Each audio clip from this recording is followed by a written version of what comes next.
And we are on live.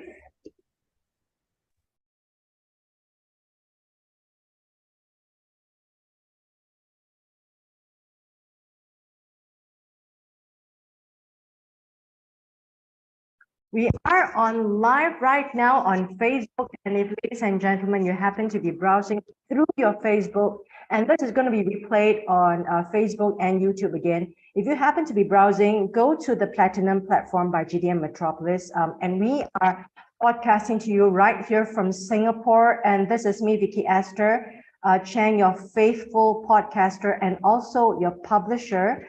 You can find us here. And I've got a very special guest, Reverend Stephen Mannion with me. And go to the Platinum platform and please share this with your friends, and also come back to me and write to me if you'd like to have more, to know more about the show. Thank you, Pastor Mannion. You are here with us in Singapore. It is 9:33 a.m. on the 22nd of November. Wonderful, sunny, tropical island. I think 24 hours from the JFK airport there. So, Pastor, thank you so much, and such an honor to have you with us. Pastor, how are you this morning? And tell us where you are. Yes, I'm in Buffalo, New York. Some of you may have seen us in the news. We got over 6 feet of snow.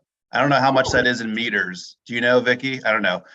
We still use the foot and inches here. So yeah. Whatever that, it's a lot. It's a lot of snow.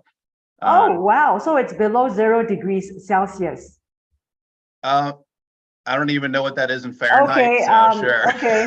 It's actually about 32 degrees here on the average every day. 32 degrees Celsius, which is like over 100 Fahrenheit. So you can actually just put on your slippers and beach wear and go to the beach right now. But you know, this is a tropical island.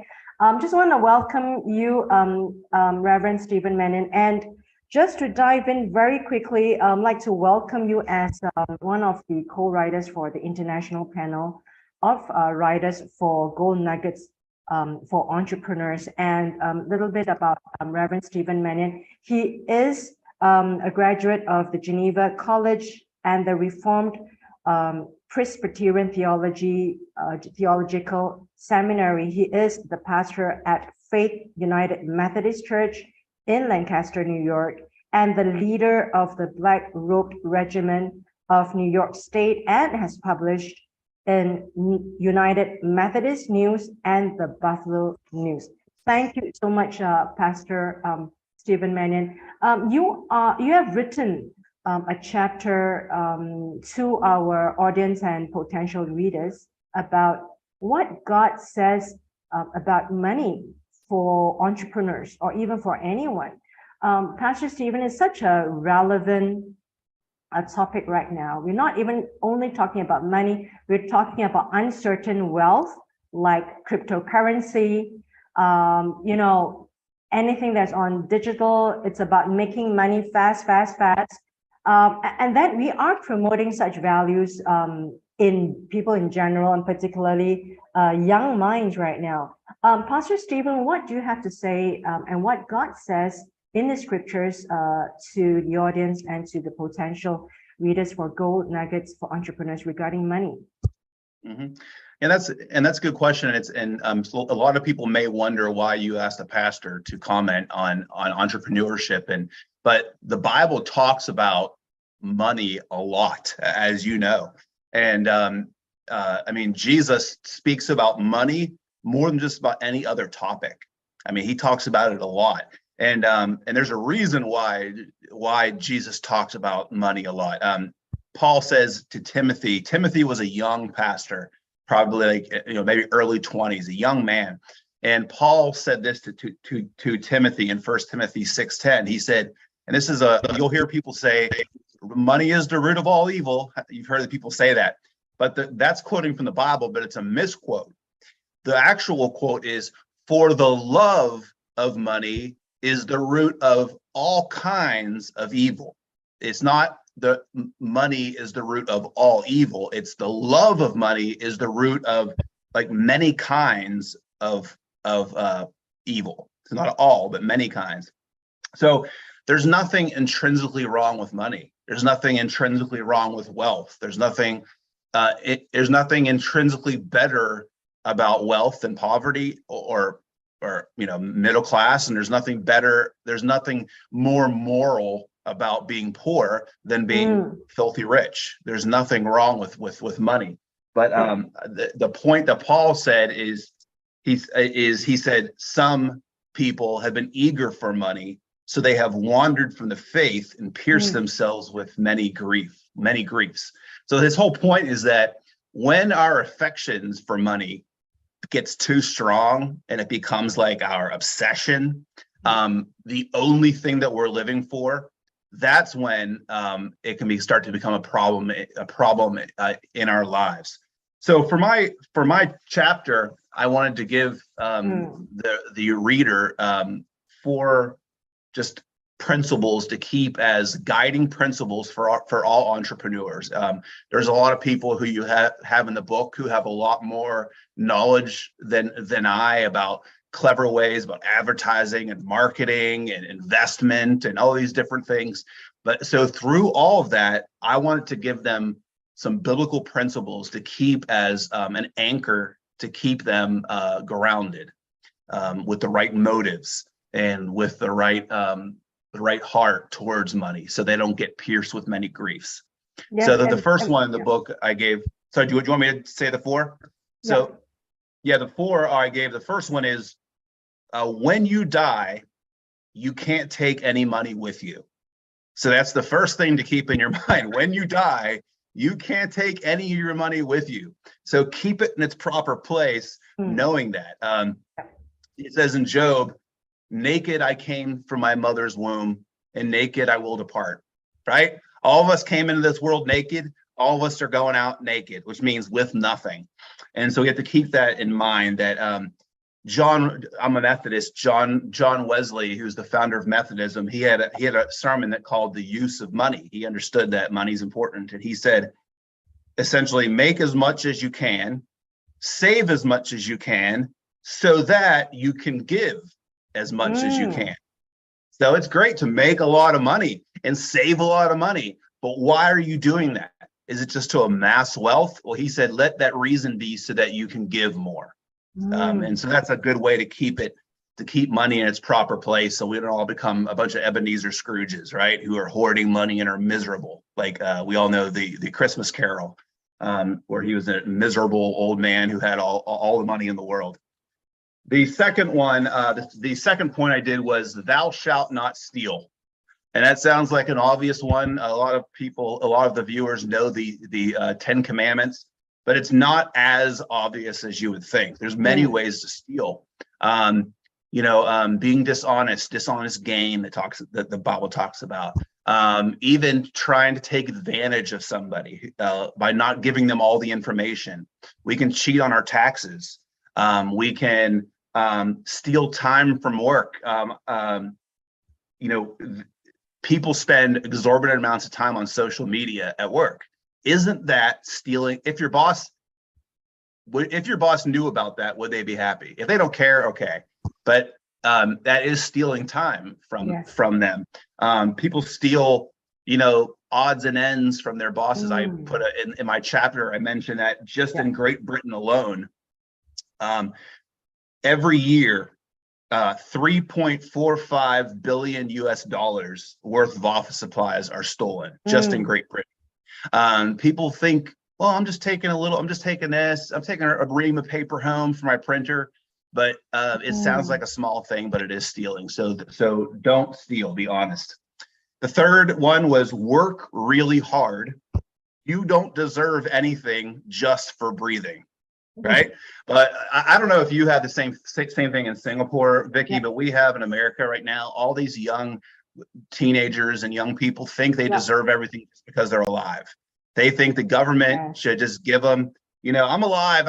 I deserve this. I deserve everything paid for. And they don't want to go get a job. If they say they can't get a job, but what they mean is they can't get a job they want. There's plenty of jobs available in the United States. They Yeah, can get jobs. Pastor Stephen, and you are exactly right, because there is a sense of entitlement. Exactly. The sense of Entitlement. entitlement, and particularly about fast, rapid wealth, uncertain wealth that the Bible talks about. And you're talking about the social media that people are being influenced because they want to get money fast.